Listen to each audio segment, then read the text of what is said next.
Doesn't that look delicious? It's time for Rick's Conspiracy Corner. And today we're going to talk about plastics. We're going to talk about little changes that make big differences in your health. So let's start with the mystery spoon. If you're wondering why I'm holding up a spoon with a big bubble in it and even more bubbles inside, it's because unless you've been hiding under a rock for the last couple of years, you've been hearing a lot about microplastics. This is where plastics and the residue from plastics, especially when they're exposed to heat or they're scored or they're in the sun, well, I guess that's heat, they release chemicals and things that cause issues and get into our systems. And they even can cross the blood-brain barrier, which is no good. It's estimated that a lot of Americans have up to a credit card's worth of plastic in their brains. This is no Gouda, okay? So while we can't change everything and take out all the toxins that are in our environments and in our kitchens and in our foods and in everything, there are things that we use on a regular basis, on a daily basis, where we can make some changes that can make a big difference. So think about how often you use your plastic spatulas, if you still have plastic spatulas. When they're hit with heat, that's what happens.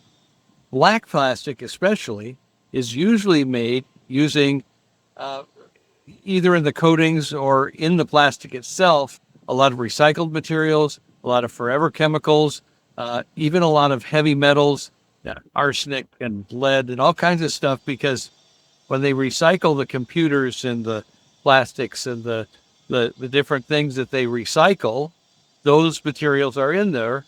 They make this black plastic, and when it's exposed to high heat, these things leach into your food. Now, does that sound appetizing? Well, if it does, this is perfect for you. Now, what's another thing where we're getting microplastics in something that we're using on some of us a daily basis? And that is our cutting boards. If you're using a plastic cutting board, I don't know if you can see that it scores and scores all over this thing, where the knife has gone into the plastic and created a crease, a groove. Well, what used to be in there was plastic. Where do you think it went? Well, it made little pieces of plastic that either got caught up in your broccoli or your chicken or your prime rib or whatever it is that you were cutting up, and then pushed into your pan, right? Pushed into whatever, and then it melts in and becomes part of the bouquet of your meal. So is that a good thing? Well, no. Plus, these obviously can stain. You can have bacterial issues if you don't really take care of them well. So there needs to be some better options for these two things. So let's start with a dust spoon. So probably the safest thing that you could do would be to use stainless steel, metal utensils. But think about this for a second. If you go out and switch, but you have Teflon or nonstick pans, this would be the wrong move to make, because if you do that, then as you're accidentally or on purpose scraping that pan to get the last mushroom out, or to get that bit of crusted on steak out that you like so much, you're scraping what is potentially an even worse cocktail of chemicals with the no-stick surface. So that's been linked to a lot of issues that we really don't want, okay? So if you're using nonstick pans, this isn't your solution. So what do? Use your fingers? Well, no. Burn centers are not fun places to be. No, you can use wooden spoons, and you can use those on your nonstick pans. Much better option than this, and much better option than this. Another tip I'll give you that I learned not all that long ago. I wish I had done one of those. I was today years old when I learned that if you put a wooden utensil over a boiling pot, it will never boil over. Speaking as somebody who's boiled over more than his share of pasta, this is a thing that even when I switch over to these predominantly, I'm still going to have some of these on hand. Okay. So if you're looking at your pans, I still have nonstick pans. So I'm really about to be researching, because I'm not quite ready to change all my pans over yet, but I'm getting really close. And when I do, I'm looking to see if I want cast iron, if I want stainless steel, or if I want ceramic. I don't know enough about ceramic So, but it's being marketed as something that takes really good care of us in the kitchen without a lot of potential side effects from the coatings that are on things. So when I figure out what items, what type of item or combination thereof I want to use, then I'll be switching over to entirely these. Now, switching these over is not that expensive, right? It doesn't take much to throw away the black plastic and start using one or the other of these. But some of these things, when you start replacing things, get expensive. Pans is one of those things. So just start doing it a little at a time. It doesn't have to all happen today. I mean, I've been using these for 60 some years, right? So now I'm going to get rid of them because I don't need the issues that come with them, but I can do it a little bit at a time. So what about that cutting board? So when I started looking at cutting boards and alternatives, I thought instead of this, that what I should probably use is wood. And while wood is a better option, it's not going to give you any microplastics, you still have some issues with wood. It can, if not cured properly or taken care of properly, it can hold on to bacteria and things can start to grow. It holds on to odors more readily and stains. And you can slice it up, and while you're eating wood, not as bad as plastic, it's still not something you necessarily want to be ingesting. So what's an alternative that takes care of all those issues? Well, I just bought my first titanium cutting board. So a couple of things about this. First of all, it's way easier to clean, especially as you start getting all those grooves and pock marks in this thing. You know, stuff gets stuck in there. It's not really easy to get it totally clean. This, you're not going to have that issue. It cleans up really well. Now, this one is a thicker, more heavy-duty titanium, and it's dishwasher safe as well. Won't hold odors, doesn't stain, or at least it's very stain resistant if you take care of it.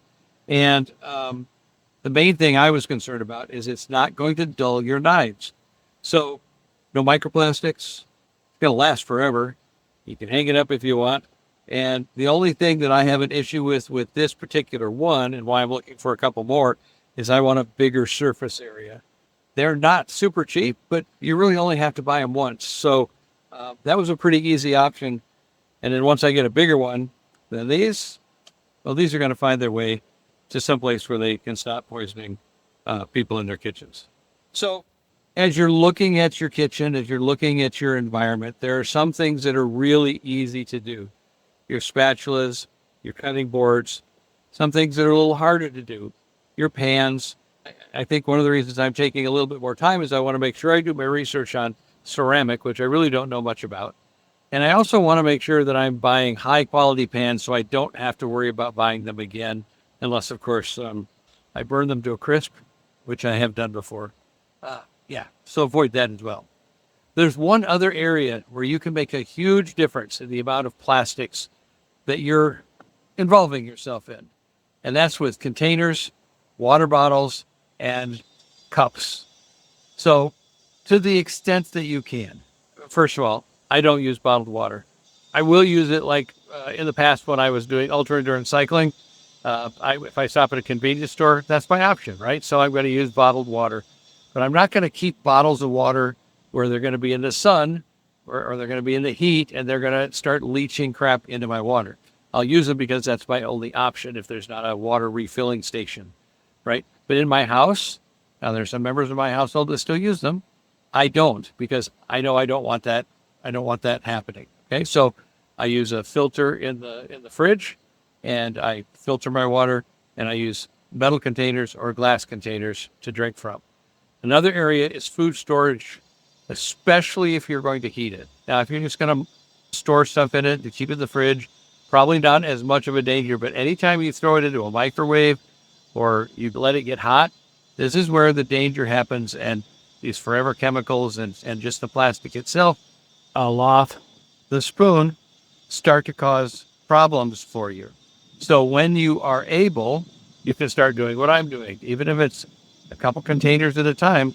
My meal prep containers, I now have 35 glass meal prep containers that can be used in the microwave, in the oven, refrigerator, freezer, dishwasher. They're safe for all those uses. And they're airtight seals. versus most Rubbermaid with Rubbermaid or Glad or whatever kind of Tupperware kind of stuff that you're using is not really as airtight. And so your food stays fresh longer, and you can see what you have in your fridge. So you don't forget things. Things are less likely to start turning green, orange, and black. It's much, much healthier for you and your family. So unless you have a plastic fetish and you think this is delicious, start looking around at the things in your kitchen and in your general life that you come into contact with a lot, especially if they come in contact with heat, whether that's the sun or your microwave. And let's get rid of those as you can and replace them with things that are going to be much better for your health, because that's a big step forward in making ourselves, making our families, and eventually making America healthy again.